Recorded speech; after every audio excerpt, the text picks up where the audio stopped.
Is in the books and 32 lives have been changed forever. Huge congrats to all the draftees.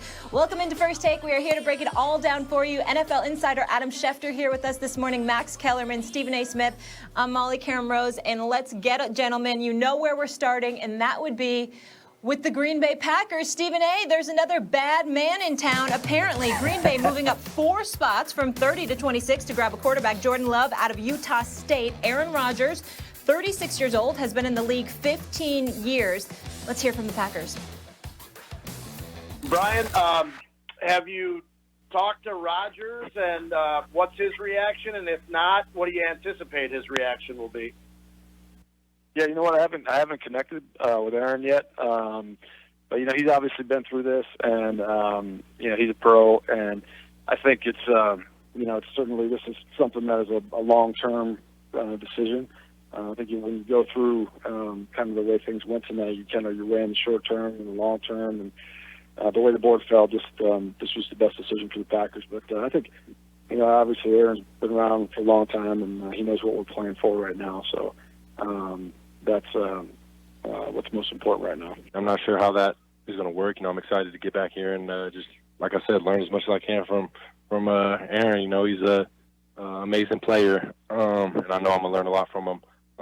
And I'm not sure how that situation will work, but like I said, I'm just excited to be behind him and, you know, do whatever the team needs, you know, when I'm asked. Adam, I want to start with you because this was really a surprise to many of us, and I want to get a little background information. How did this pick end up happening? Not that big of a surprise, Molly. I was going through my draft notes this morning, and one person told me leading up in the process that Matt LaFleur, the Packers head coach, will not let Jordan Love get past him, will not allow that to happen. I think the surprise was that the Packers were as aggressive as they were in trading up to get Jordan Love. They didn't even sit where they were.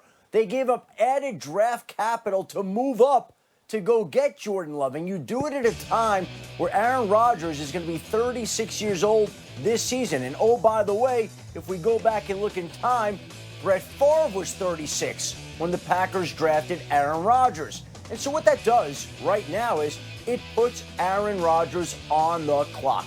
That's the fact of the matter. And we have a situation where Aaron Rodgers himself has talked about the fact that he's near the end of his career. He doesn't know how much more time he's got left. He's also talked about the fact that he'd like to play till he's 40 or in his 40s, but he's also said he knows that he's on the back nine, the last hole, whatever golf analogy it was that he's used over time. He's referenced the end of his career.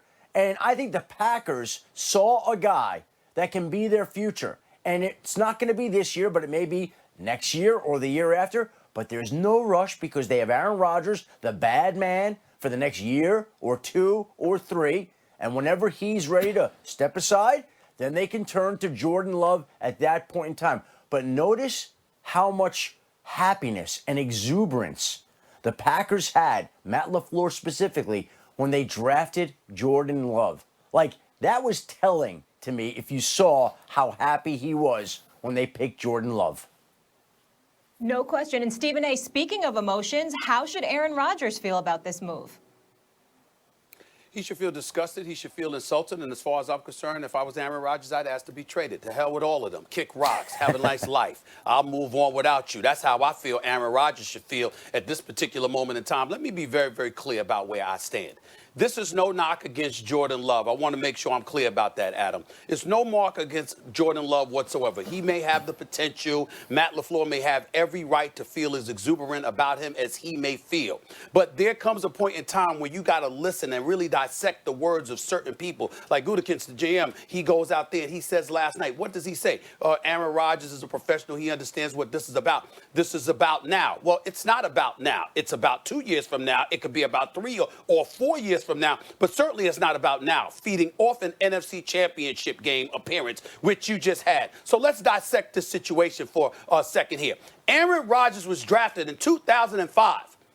Do you know that the Green Bay Packers have never drafted another offensive player in the first round since? No wide receiver, no running back, no tight end, nothing. He's been your starting quarterback since 2008. He delivered a Super Bowl championship for you in 2010. He carried this franchise on his shoulders for a damn decade. You've never got him any elite players in the first round. You've always gone a defensive route. Each and every single year, you drafted a quarterback in 2005 in Aaron Rodgers. The next time you drafted an offensive player was last night in the first round. You might do things in the second and third round and all of that stuff, and we get that.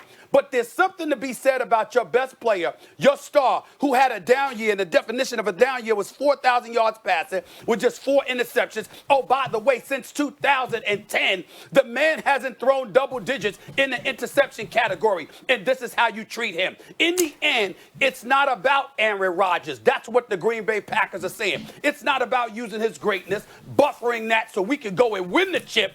It's about thinking about life when he's gone, even though he's still here. When you're the best, and you're the franchise, and you're the guy carrying everything, you should be thought about. Your feelings, what you believe, what buffers and supports and augments you should be a priority. And if it's not a priority, you should tell them to kiss you where the sun doesn't shine.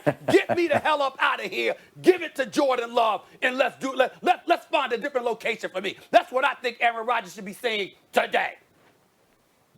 Well, number one, Aaron Rodgers, the way he should feel is that he won't repeat the mistake of the past with that franchise, which is when the new guy came in, Brett Favre treated him a certain way, and Aaron Rodgers and Favre's relationship was such that while the transition ultimately went well, it wasn't as easy on Rodgers, nor did Rodgers make it as easy on others as it should have been. So hopefully he'll be more of a mentor to Jordan Love than Favre was to him. That's one way he can approach this, right? And I think it's a good idea. But in terms of what this really means, guys, LaFleur clearly doesn't like Rodgers. I mean, this is if you're into Aaron Rodgers as a quarterback and you're his coach, you go get him help. They've never drafted a first-round running back, wide receiver, or tight end, ever. It's a 13-win team. A 13-win team. Get him a little help and win another Super Bowl. But instead, you go to Jordan Love. And it's not Jordan Love's fault here. Jordan Love just has to be the best player he can be. But I got to say something. From Matt LaFleur's point of view, from Gutekunst's point of view, from the point of view of those who drafted Jordan Love in the first round, traded up to draft him. Boy, Jordan Love better make the Hall of Fame. Do you understand the people who selected him to succeed Aaron Rodgers when Rodgers is in his mid-30s, having led a 13-win team with his first year with a new head coach? The guy you traded up to get at quarterback instead of getting Rodgers' help, he's got to make the Hall of Fame now to justify what they did. Again, that's not pressure on Jordan Love, although obviously he's facing pressure. Favre, Rodgers, Jordan Love's a lot to live up to. That's pressure on those who chose to do this. The way Aaron Rodgers should feel, he should feel like he goes out and plays his best. This kid can't take his job. Be the mentor to Jordan Love that Favre never was to Rodgers. Let me tell you how Aaron Rodgers feels right now. He's gone from a bad man to a sad man, Stephen A. A sad man. Adam, you are wrong for that. It's very sad. And Molly, Molly, by the way, before we end this segment, please make sure that I pronounce. How do you pronounce the GM's name, Adam Schefter? It's Gutekunst. I mean, how do you pronounce it? Because they're very sensitive to the pronunciation of their name. Gutekunst, you're doing a good job. Yep. It's Gutekunst. Exactly, because I said Matt LaFleur, right, Molly? I didn't say LaFleur because we know he's sensitive to that. So I want to make sure that I pronounce their names right and I'm not insulting anybody and I'm going to be serious instead of playing around with them. Did I pronounce their names right? I just want to make sure. You did, and I want America to buckle up because Stephen A's all fired up. And Aaron Rodgers hit the ceiling. He hit the roof, is my guess.